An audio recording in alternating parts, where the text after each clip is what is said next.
고백하는 하나님, 그런 제목으로 말씀을 나누는데 같은 본문 제목으로 한 번 더 말씀을 나누도록 해서 첫 번째 말씀을 나누려고 그럽니다. 지난 시간에 우리가 알다시피 빌다시의 이제 말을 쭉 했는데, 빌다시 한 말은 세 번째 답변 또 질문 뭐 이런 것이 되겠습니다. 욥은 이 빌닷을 향해서 거침없이 책망을 가했지요. 빌닷의 말이 끝나자 욥이 빌닷을 향해서 공격 아니면 방어, 그런데 그걸 넘어서 오히려 빌닷을 책망하는 상황에까지 이르렀어요. 2절 3절 말씀이 그것이에요. 보면서 조롱하듯이 이렇게 말을 해요. 네가 힘없는 자를 참 잘도 도와주는구나. 기력 없는 팔을 참 잘도 구원하여 주는구나. 지혜 없는 자를 참 잘도 가르치는구나. 큰 지식을 참 잘도 자랑하는구나. 이렇게 말해요. 너희가 고난을 겪고 있는 나를 참도 잘 도왔구나. 참 잘 구원하였구나. 참 잘 가르쳤구나. 이것은 친구들을 향해서, 빌닷을 향해서 자기에게 전혀 도움이 되지 않고 위로가 되지 않았음을 비꼬며 책망하는 말이에요. 그러면서 욥은 이런 말을 합니다. 4절에 내가 누구를 향하여 말하느냐, 누구의 정신이 내게서 왔느냐, 이렇게 해요. 지금까지 너희가 한 말은 모두가 하나님께로 나온 것이 아니라는 것을 이야기하는 거예요. 그러니까 누구의 정신이 내게서 왔느냐, 하나님의 신으로 말미암은 말이 아니라는 것이죠. 그러니까 너는 어디서 엉뚱한 얘기를 듣고 이론을 가지고 또 그것 가지고 얘기하느냐. 그들의 말은 조금도 도움이 되지 못했고 욥에게는 큰 상처만을 안겨주었거든요. 여러분, 만일 친구들이 올바른 신앙관을 가지고 있었더라면 욥이 어땠을까요?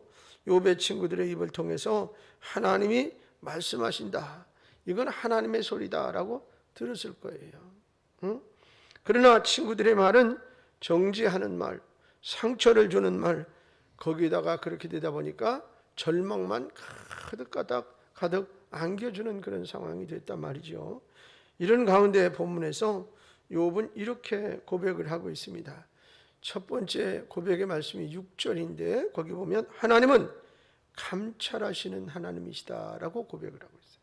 감찰하시는 하나님. 6절이요. 하나님 앞에서는 수월도 벗은 몸으로 드러나며 멸망도 가림이 없음이라 그랬습니다.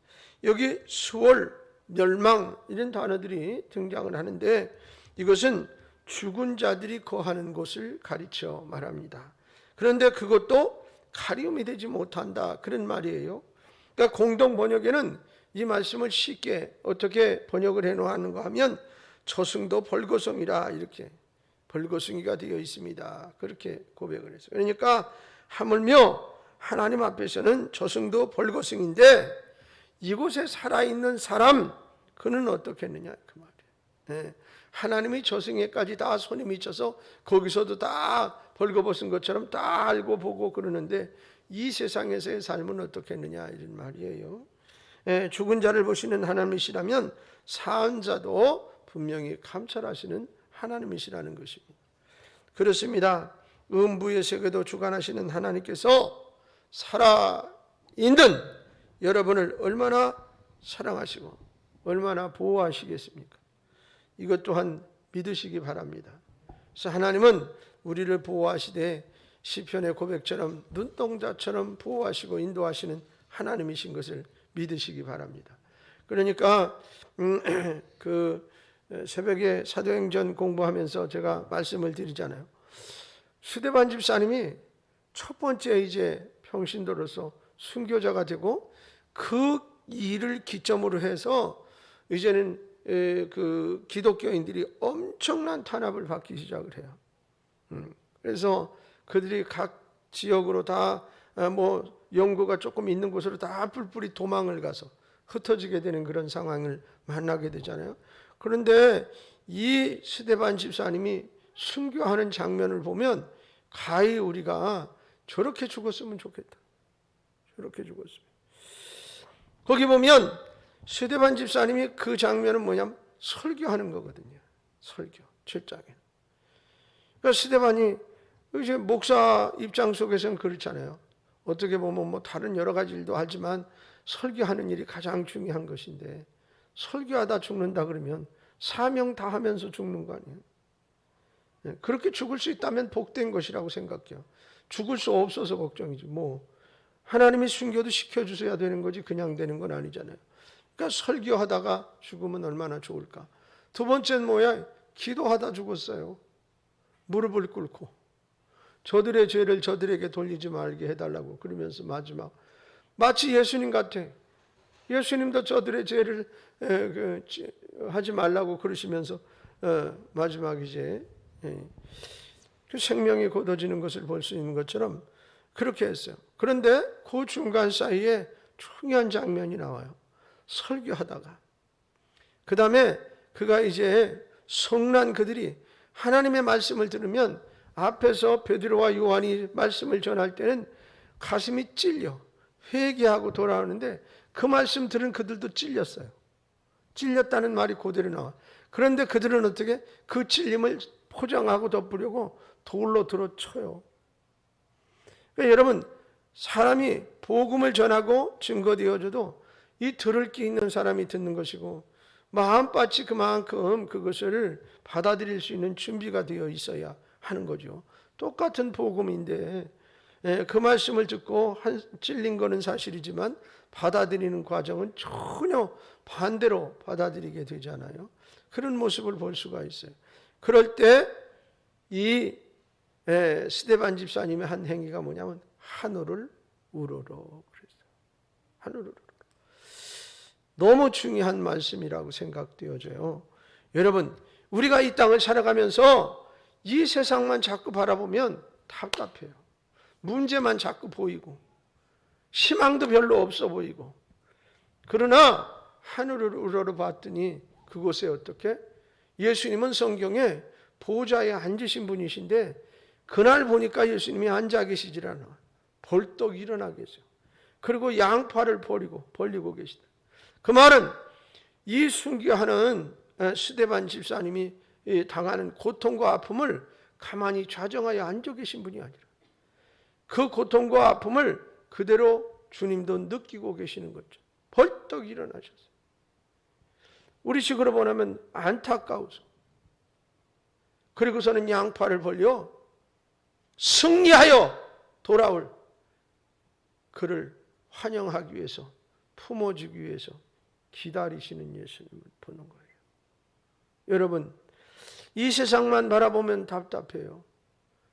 어쩌면 스데반 집사님이 승리할 수 있었던 것은 본인이 성령 충만하고 믿음이 대단했지만 마지막 그 하늘을 우러러 봤을 때에 예수님이 보좌에 벌떡 일어나서 양팔을 벌리고 환영하는 그 모습을 봤을 때 그는 순교의 길을 전혀 꺼리낌 없이 갈 수 있었던 것이라.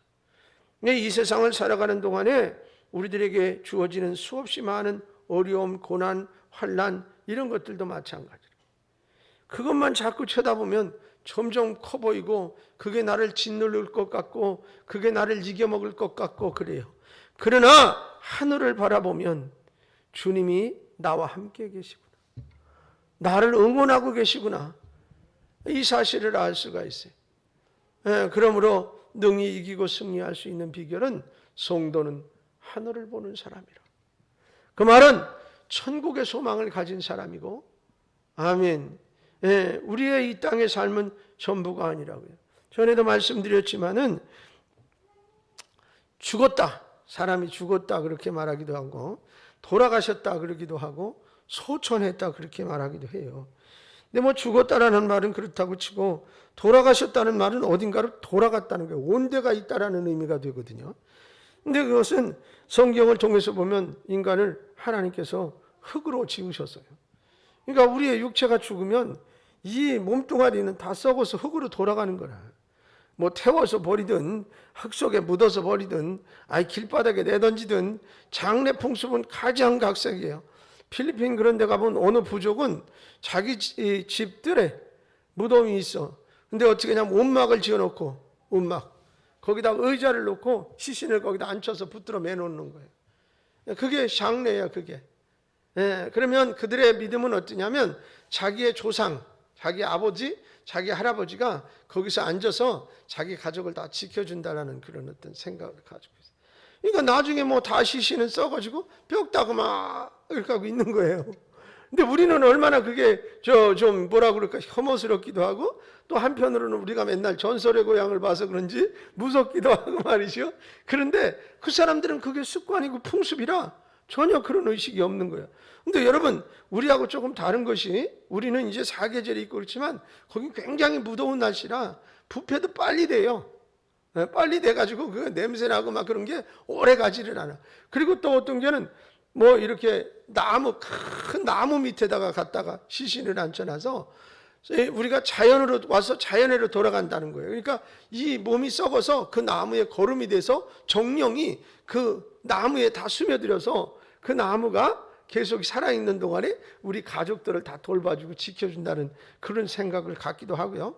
또 저 다른 어떤 때는 풍장이라 그래가지고 그냥 들판에다 버리는 거예요. 적당한 데다. 그러면 새들이 와서 다 먹이로 먹어요. 짐승이 또 먹이로 먹고. 그리고서는 그냥 그 자연으로 돌려보낸다라는 어떤 의식을 가지고 있어요. 그러니까 여러 가지 장래의 풍습이나 이런 것들을 보면 어떻게 보면 좀 그냥 혐오스러운 것 같지만 또 전혀 그렇지 않은 생각을 가진 사람들, 서양 사람들은 어떻게 합니까? 뭐 기독교 사상이 좀 많은 사람들은 장례를 치를 때 그냥 우리나라는 이제 뭐 수의 같은 걸 입히지만 그 나라 사람들은 그런 것도 안 하고 자기가 입고 살던 옷 중에서 가장 즐겨 입는 무슨 파티복이나 이런 좋은 옷을 잘 갈아입히고 화장을 곱게 해가지고 그리고선 관에 눕혀놓고는 가족들이 다 지나가면서 이마에다 키스를 해요. 다 이렇게 해주고 그리고서는 뭐예요? 그들의 사고는 이게 끝났다고 생각하지 않고 천국 가셨어. 지금 몸 육체는 여기서 흙으로 돌아가지만 이의 영혼은 이미 하늘나라에 입성했다.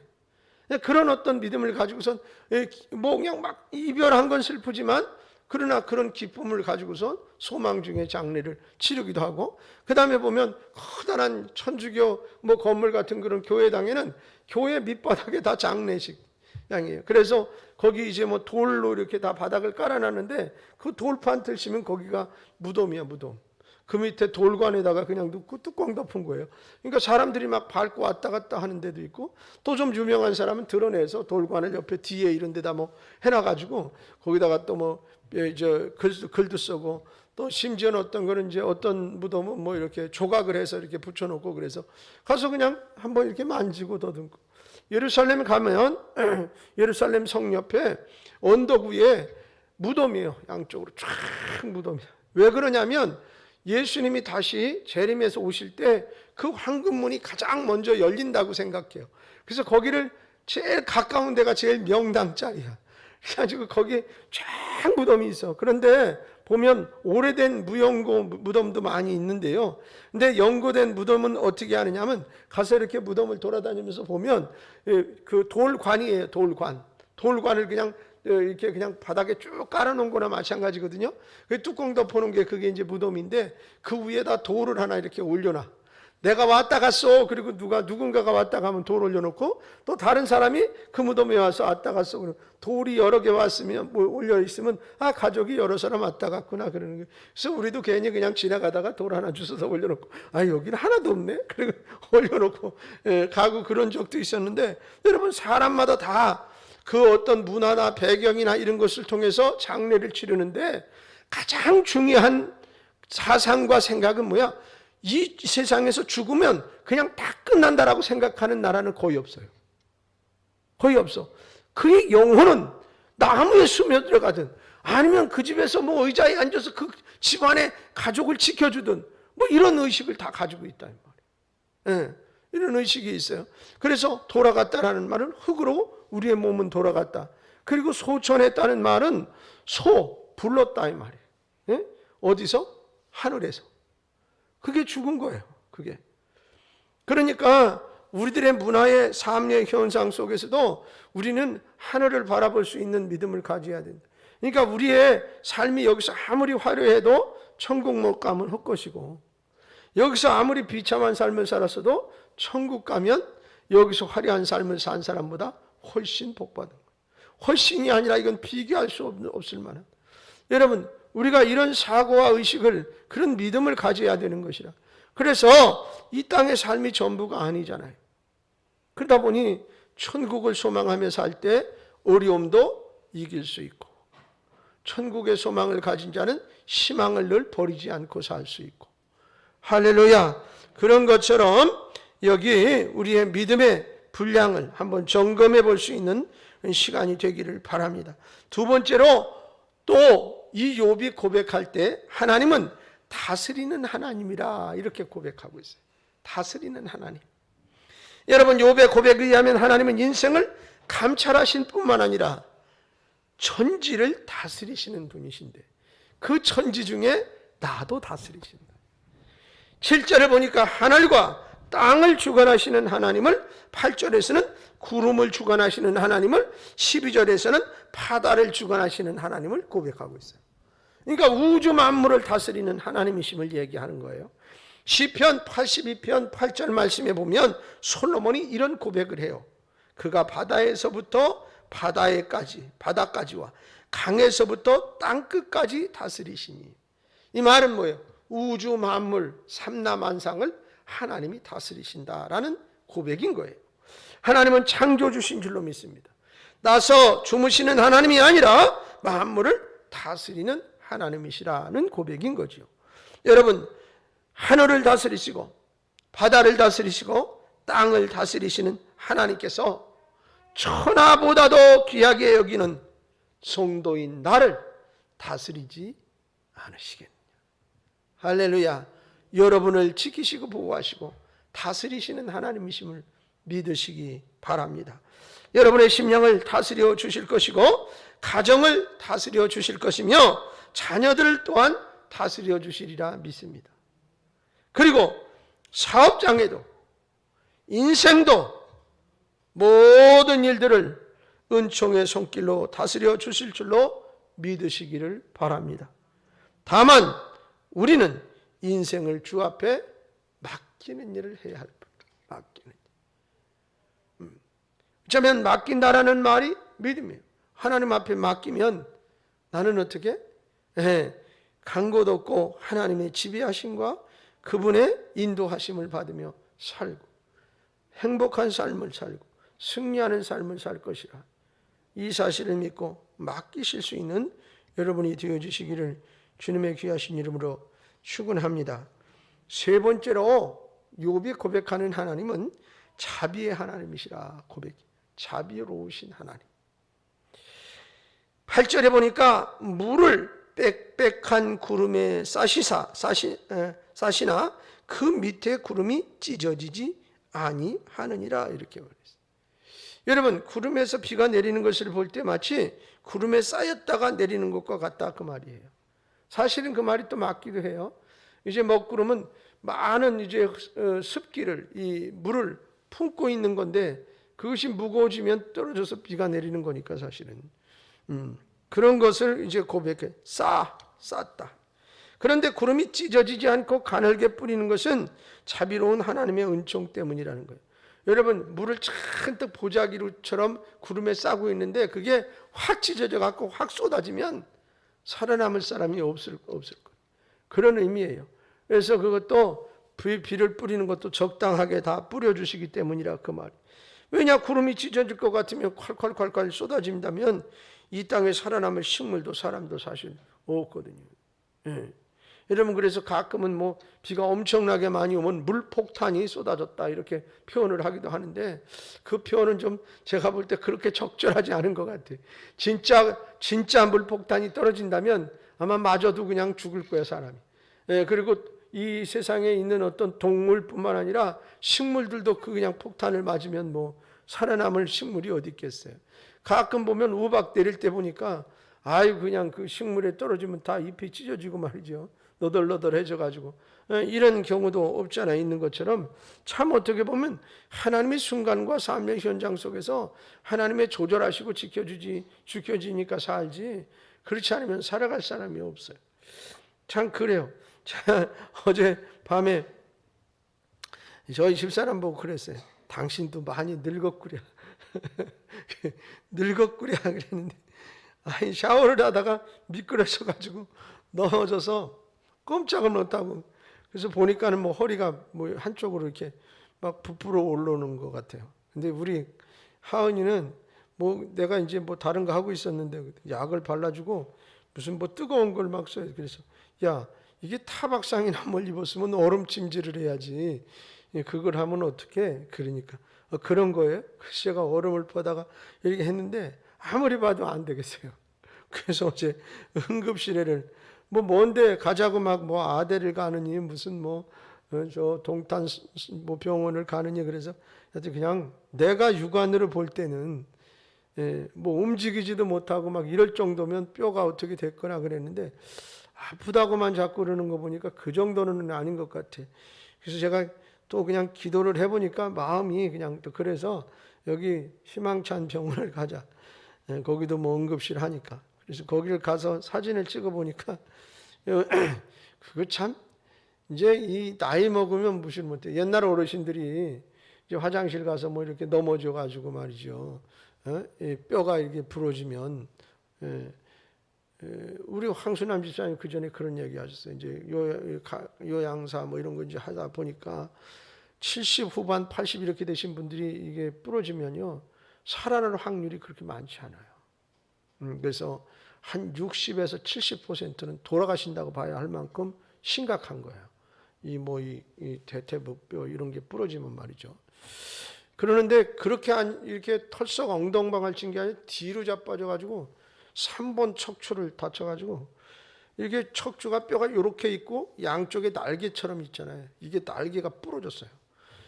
그런데 하나만 부러진 줄 알았는데 아침에 이제 원장님이 회진 돌면서 CT나 MRI를 찍자고 그러는데, 저는 MRI를 찍고 싶지 않아서요. 죄송한데 희망찬 병원의 MRI가 좀 뭐라 그럴까, 가격이 좀 싼 MRI 같아요. 제가 볼 때.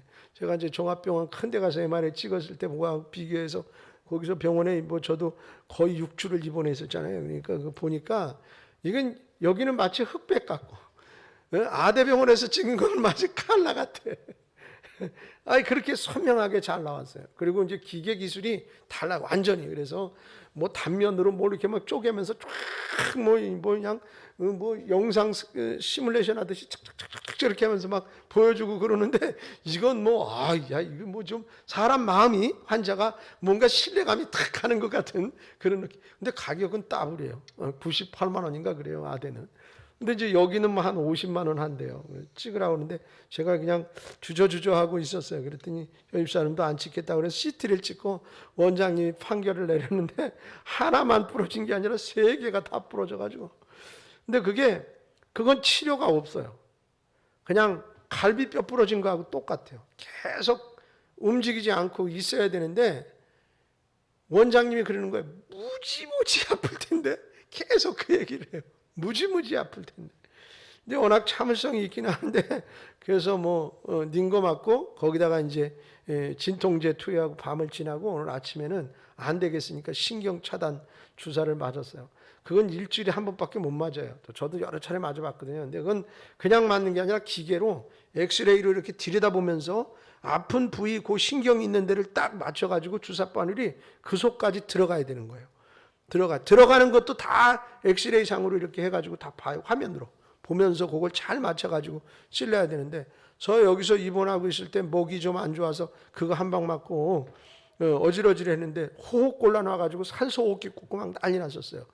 그래서 이게 병원의 차이인지 아니면 또 그날 컨디션 차이인지 약간 좀, 그래서 이렇게 어차피 입원할 거, 이제 우리 아이들은 MRI를 찍으면 뼈에 또 금이 갔거나 뭐 이런 수도 있을 수 있으니 한번 찍어보자 그러는데, 여기서 찍고 싶지는 않은 거예요. 여기서 뭐 여기저기 병원을 알아봤는데 이게 벌써 입원을 여기 한 상태라 그럴 줄 알았으면 그냥 큰 병원에 응급실로 어제 갈 걸 안 돼서, 그래서 제가 이제 제 나름대로 그냥 머리 쓰는 거예요. 그래서 이제 오늘 견뎌보고 퇴원을 해가지고 그 다음에 아프면은 종합병원으로 그냥 응급실로 간다. 왜냐하면 퇴원해서 괜찮을 줄 알고 퇴원했는데 너무 아프니까 가야지 어떻게 하는 거예요. 근데 병원에서 뭐라 그러냐면 최하 5시간에서 7시간을 응급실에 와서 기다릴 수 있어야 된다는 거예요. 병원 참 가깝스러워요. 그래서 병원에다가 제가 아는 사람한테 전화해서 물어봤더니 그러지 말고 그 이제 신경 그 치료하는 통증 클리닉 쪽 이쪽은 좀 환자가 많지 않으니까 한번 전화를 해서 물어보라고 그래요. 근데 제가 기로영 교수님이라고 이제 잘 아는데 그래서 내일 좀 이제 업무 시간에 한번 통화를 해서 물어보고 그래야 될 것 같아요. 그래서 제가 그런 생각 가졌어요. 이 나이를 먹으면 항상 조심스러워요. 조심스러워. 근데 그 바닥이 좀 저희 욕실이 조금 미끄럽기는 해서 근데 저는 그쪽을 잘 안 쓰거든요. 저는 제 방 쪽에를 자꾸 쓰니까는 저 혼자만 이쪽에서 자주 닦고 다 나머지 식구들은 그쪽에서 쓰는데 미끄러웠다고 그러더라고요. 미끄러웠다고. 그럼 진작 잘 얘기를 해서 어떻게 했을 건데 그래서 미끄러지면서 그냥 이렇게 맨 바닥이 아니라 우리는 세탁기 놓는 데와 바닥 사이가 한 10cm 정도 턱이 있어요. 그 턱 뾰족한 데다가 허리를 찍었어요. 그래서 그렇게 돼서 꼼짝 못하고 또 왜 얘기를 안 하려고 그랬는데 오늘 입원하고 퇴원했으면 얘기 안 했을 거예요. 근데 며칠 동안 있어야 되는데 사모님 왜 새벽 예배도 안 나와요? 뭐 벌써 누가 알고 저한테 뭐 톡을 했더라고. 그 답변 안 했어요. 제가 어떻게 될지 몰라서. 그런데 가만히 생각을 해보니까 뭐 하루 이틀 지날 게 아니라 적어도 뭐 일주일 이상은 병원에서 안 내보내주겠다고 그럴 정도로 너무 아프다고 안 된다고. 그래서 그렇게 얘기를 하니까는 뭐 어쩔 수 없어서 여러분에게 말씀을 드리는데 하여간 건강하셔야 됩니다.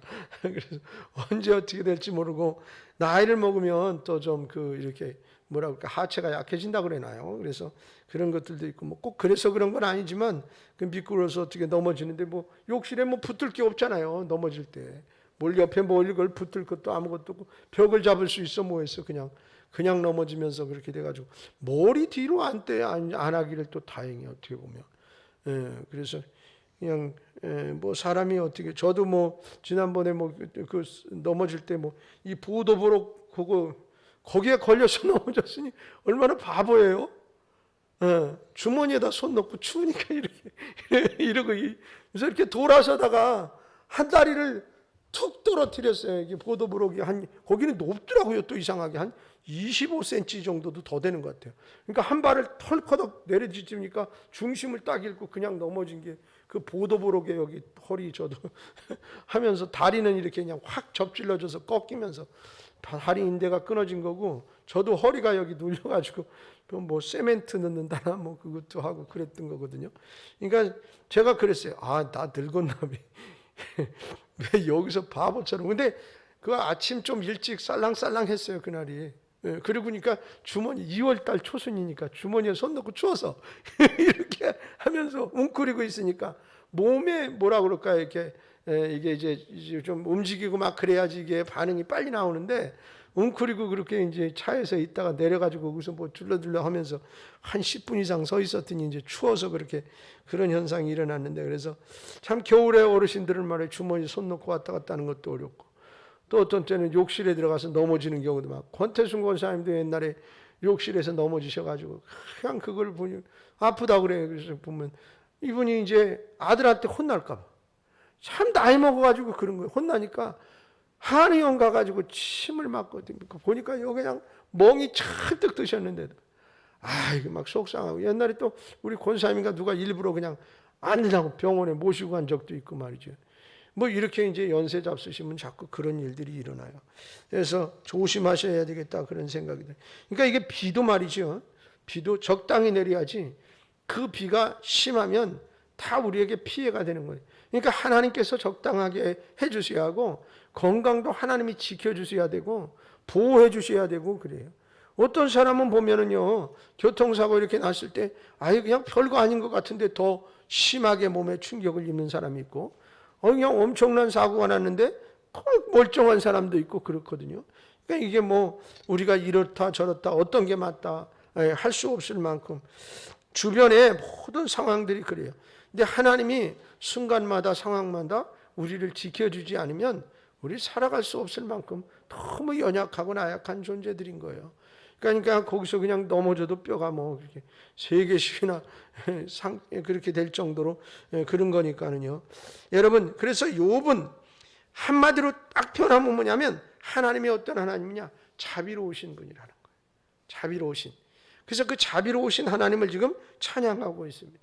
여러분, 욥은 저 구름이 한꺼번에 쏟아지지 않고 빗줄기로 나누어서 이렇게 나누어서 쏟아지는 모습을 보면서도 그 모습 보면서도 하나님을 찬양하고 있어요. 왜? 하나님이 그 구름에 물을 잔뜩 품고 있다 한번 확 찢어져 가지고 확 떨어뜨리면 큰일 날 텐데 그걸 우리식으로 말하면 송송송송 뚫어서 적당하게 이렇게 비를 뿌려주시는 것이다 라고 표현하고 있는 거예요. 그러니까 어떤 만물, 어떤 상황, 무엇을 보더라도 그곳에서 감사를 찾고 하나님을 찬양할 수 있는 그런 모습을 욥을 통해서 우리가 볼 수 있어요. 여러분 그런 거죠. 그러니까 우리 같은 거, 재수 온 붙었어. 그렇게 말하는 게 그게 아니라 아이고 제가 아까도 그러잖아요. 뒤로 이렇게 해가지고 머리 부딪히지 않아서 뇌진탕 안 걸렸으니 감사하지요. 그리고선 뼈가 뭐 그냥 확 우리식으로 아작났어 봐요. 근데 그래도 그 옆에 이게 날개뼈처럼 뼈가 그렇게 생겼잖아요. 이렇게 중심 뼈가 있고 옆에 이렇게 툭 튀어나온 날개뼈 같은 게 쭉 달렸잖아요. 그 뼈가 부러진 거예요, 옆에 게. 근데 정면 이 등 뼈로 딱 때린 게 아니라 옆으로 약간 왼쪽으로 그래도 넘어져서 거기에 이렇게 찰과상 입은 거 뭐냐 이게 이렇게 기역자로 된 거기가 딱 부딪힌 자리가 좀 이렇게 뭐 살이 좀 피부가 이렇게 까지고 말이죠. 거기 그냥 팍 부풀러 오르더라고 빨갛게 돼가지고 그래서 저는 이렇게 보면서 그래도 허리 중간을 안 해서 감사하구나. 허리 그냥 가운데를 그냥 미끄러지면서 떨어졌다고 하면 어떻게 했어요? 그래서 그런 걸 보면서 거기서도 다른 사람은 재수 안 붙었어 그럴는지 몰라도 저는 감사가 많이 생기던데요. 그래서 또 너무 또 가볍게 또 우리 집사람 보는 데서 감사하다고 막 허거리면 얄미울지도 몰라가지고 조심스럽긴 한데 근데 진짜 감사해요. 감사해서 감사한 마음이 있고 그리고 뭐 요즘에는 또 뭐 실손보험 같은 거 조그마한 거씩은 하나씩 가지고 있으니까 뭐 병원비 그렇게 크게 막 엄청나게 어렵지 않고 웬만한 범위 안에서는 또 치료를 할 수 있으니까 그것도 감사하고요. 여러분 그래서 이 욥이 떨어지는 빗줄기를 보면서도 하나님이 그렇게 세세하게 이렇게 나눠서 비를 쏟아주시니까 대지가 촉촉하게 졌고 그리고 다 이제 뭐 식물에게도 동물에게도 필요하게 되고 이러면서 감사하는데 그 하나님이 어떤 자비로우신 하나님이라 이렇게 표현하고 있는 거예요. 여러분 참으로 아름답고 위대한 신앙 고백이 아닌가 이런 생각이 들어요. 여러분 그러니 우리가 어떤 환경을 만났어도 거기서 하나님께 감사할 수 있는 사람, 하나님께 감사할 수 있는 사람, 그것이 그런 사람이 정말 진정한 믿음의 사람이겠다 생각이 돼요.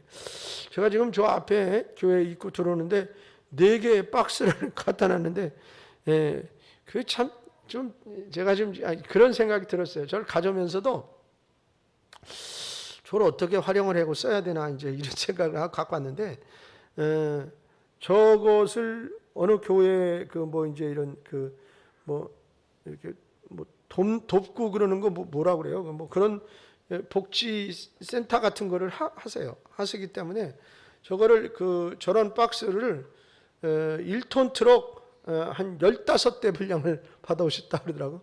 허정욱 전사님도 한 박스인가 2박스 줬다고 그러더라고.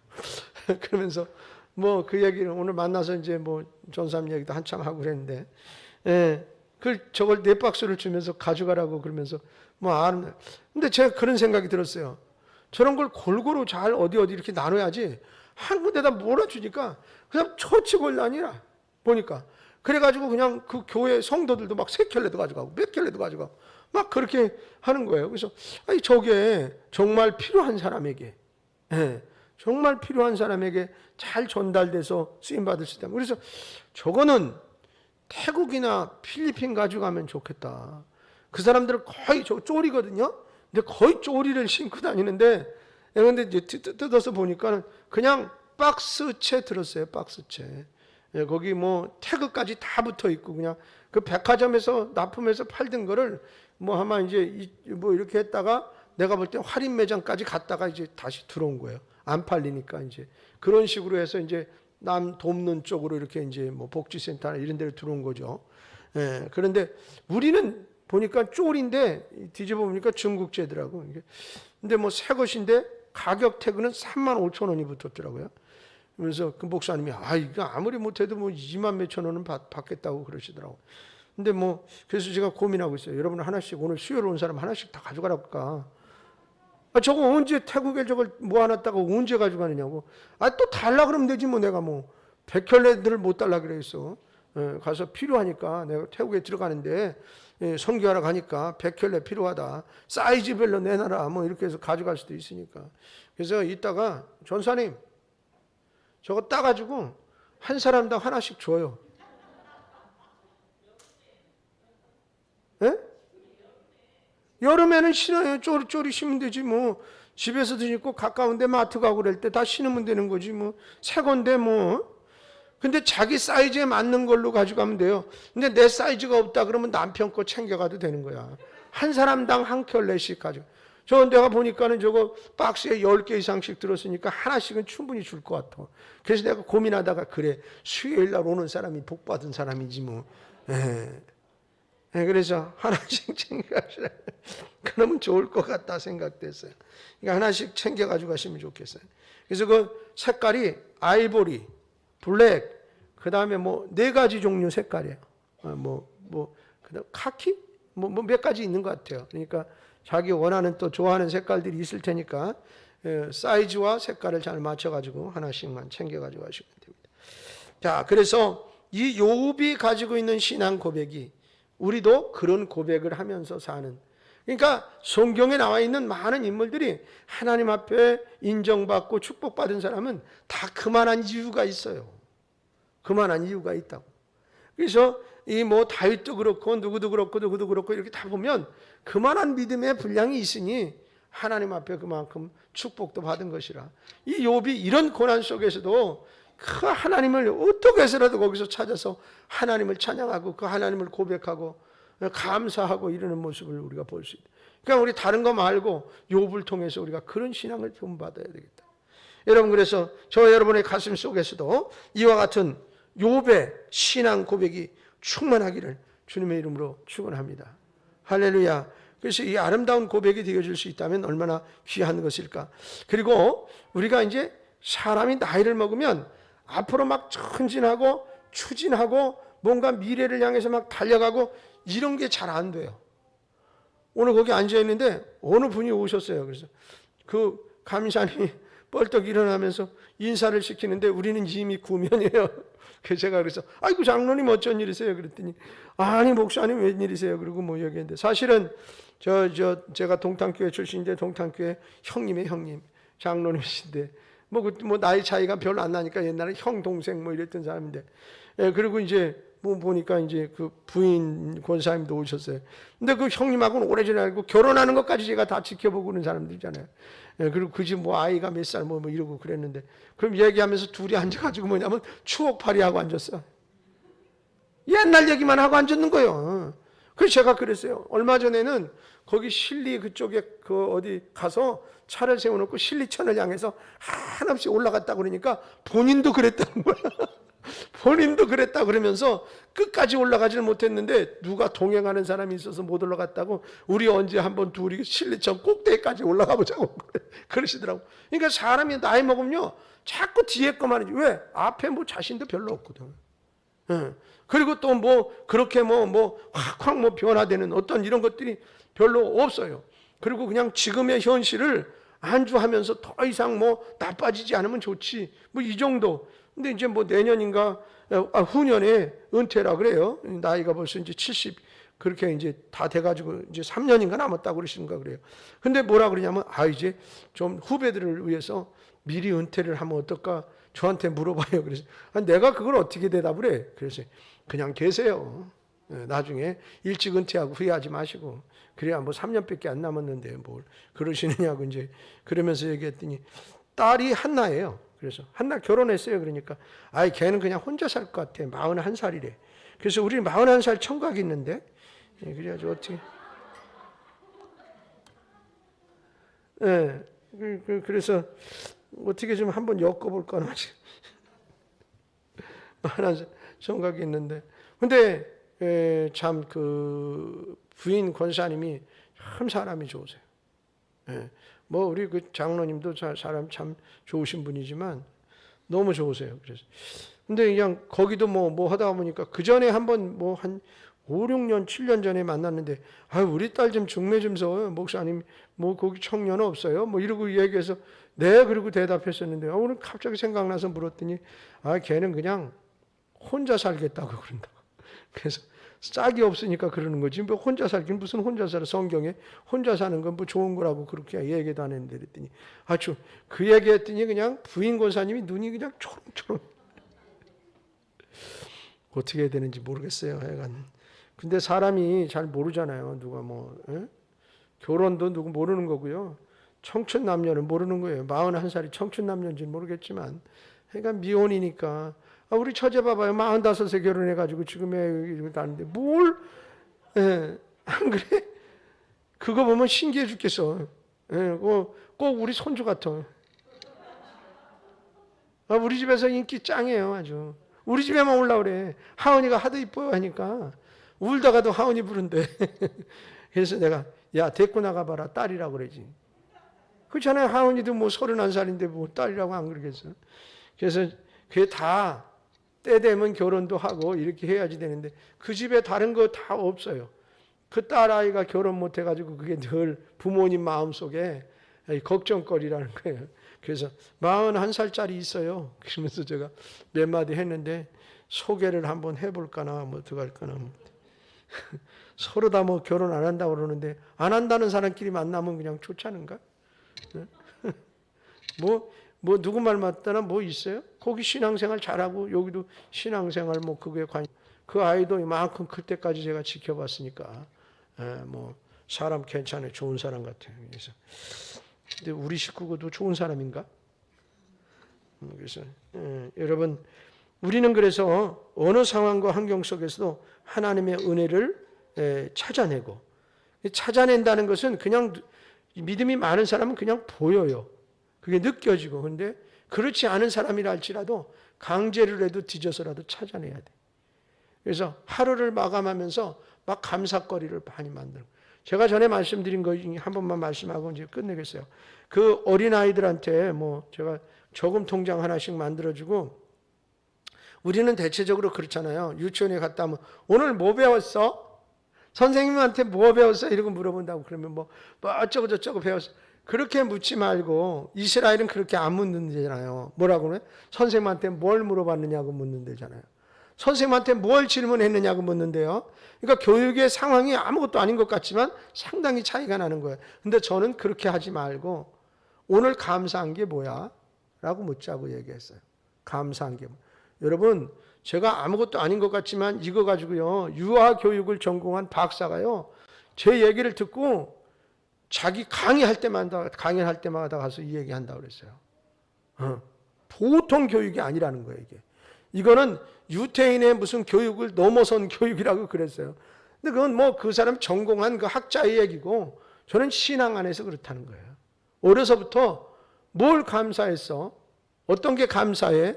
그러면서 감사할 때마다 동전 하나씩 주기. 100원짜리든 500원짜리든 주면 동전을 넣고 그 저금을 어떻게 쓰느냐? 좋은 일에 쓰기.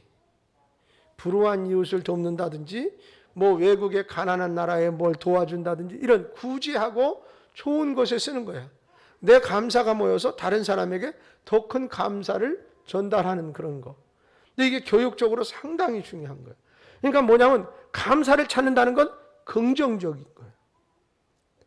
어떤 어려움이 있는데도 뭐 예를 들어 가지고선 뭐 물폭탄이 쏟아졌는데 다른 놈은 홀딱 젖었는데 난 반절만 안 젖어서 감사하다고 그러고 자꾸 찾는 거예요. 감사를. 그러면 뭐예요? 불행한 속에서도 긍정적인 걸 만나는 거죠. 긍정. 사람이 긍정적인 것을 만들어내고 그런 에너지를 주고 여러분 교육적으로도 굉장히 중요한 것 같아요. 여러분 뭐 다 키웠잖아요. 애들 이제 어떻게 할 거야? 손주라도 해봐요. 손주라도. 저금통만 이제 파는데 같이 가서 골라. 이쁜 거 사. 그러고선 거기다가 써. 이름도 쓰고 한쪽에는 감사 통장 뭐 감사 무슨 뭐 이렇게 뭐 이렇게 하든지 해가지고 토끼를 사든 거북이를 사든 무슨 돼지 꿀꿀이를 사든 뭘 하나 사. 그래가지고 그거 올 때마다 유치원 갔다 오건 밖에 나가서 뭐 학교 갔다 오건 물어보는 거예요. 초등학교까지만 하면 될 것 같아요. 초등학교 저학년 때 정도 하면 유치원 다닐 때 제일 좋은 것 같아요. 그래서 설명을 잘 하고 그리고 100원, 500원 감사가 커 보이면 500원도 좀 주세요. 그래서 500원, 100원. 그래서 그걸 가득 채우면 그거 가지고 이제 잡는 날 하는 거지. 그래서 이제 뭐 잡아서 세서 뭐 지폐로 바꿔서 어떻게 하든 아니면 그걸 그냥 저금 통장 통째 그냥 어떻게 하든 그래서 뭐 그런 상황에 만들어서 그래서 무슨 뭐 교회에다 해도 되고 그렇지 않은 경우에는 무슨 어디 사회 그런 데가 다 많이 있어요. 여러 군데. 그래서 뭐 그런 도울 수 있는 그런 데 가서 같이 손잡고 가서 손주 손을 데리고 붙잡고 가서 그리고서는 기특하다고 그날은 좀 맛있는 것도 한번 사주고 격려하고 그러면서 막 설명을 해야 되는 거야. 네가 이 모은 것 가지고 그 외국에 너하고 비슷한 아이가 아픈데 병원비로 써가지고 그 아이가 건강해져가지고 막 그렇다면 얼마나 좋을까? 기쁜 일이지, 즐거운 일이지, 감사한 일이지. 가르치는 거예요. 가르치는 거. 그래서 교육은 그냥 되는 것이 아니라 삶의 현장 속에서 얻어지는 것이 더 중요하다. 얻어지는 것이 더 중요해. 그 부부가 매일 싸우고 그러면 아이들이 결혼하지 말아야 되는가 보다.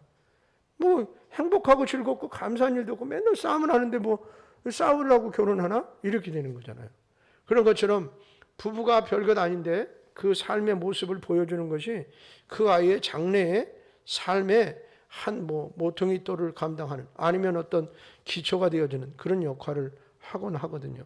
그래서 여러분 우리들이 욥을 통해서 배운 이 신앙이 어느 상황 속 환경 속에서도 감사를 잃어버리지 않고 찾는 것이 자녀들에게도 연결되어요. 그래서 문제가 있으면 엄마가 그날은 기도하러 가는 날이구나. 그래서 보따리 싸들고 옛날에는 방석 싸들고 뭐 교회 가서 밤새 처리하고 이렇게 오시고 나중에 크다가 보면요 비슷한 거 만나요. 똑같은 건 아닌데 그런 문제 만나면 방석 들고 교회 가는 날이구나. 기도하러 가야 되겠구나.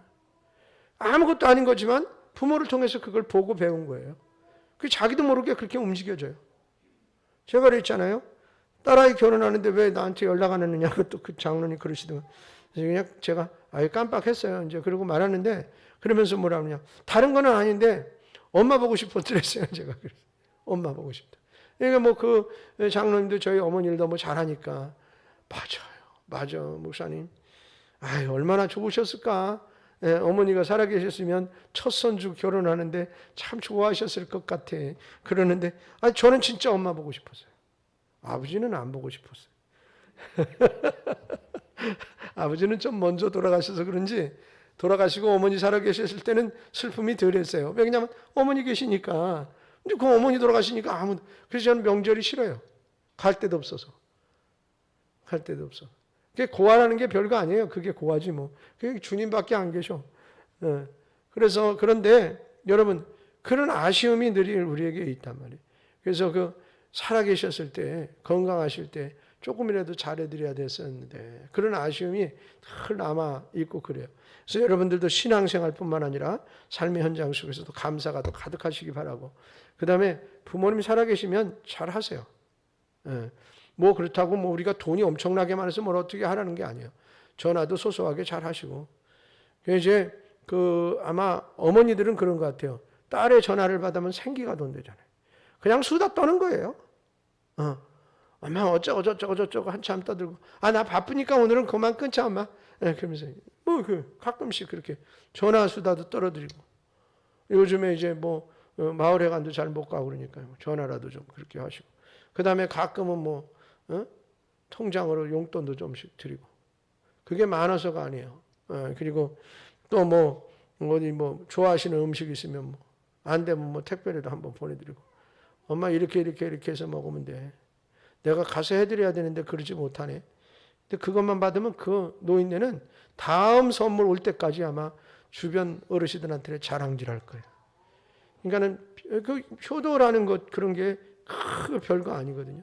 그래서 우리가 그런 어떤 마음의 자세와 형태를 좀 가지면서 늘 긍정적인 사고와 생각, 하나님이 나와 함께 하신다는 의식을 가지고 날마다의 삶 가운데서 절망하는 것보다 희망을 품고 승리하는 삶을 살아가는 여러분들 되시기를 주님의 귀하신 이름으로 축원합니다.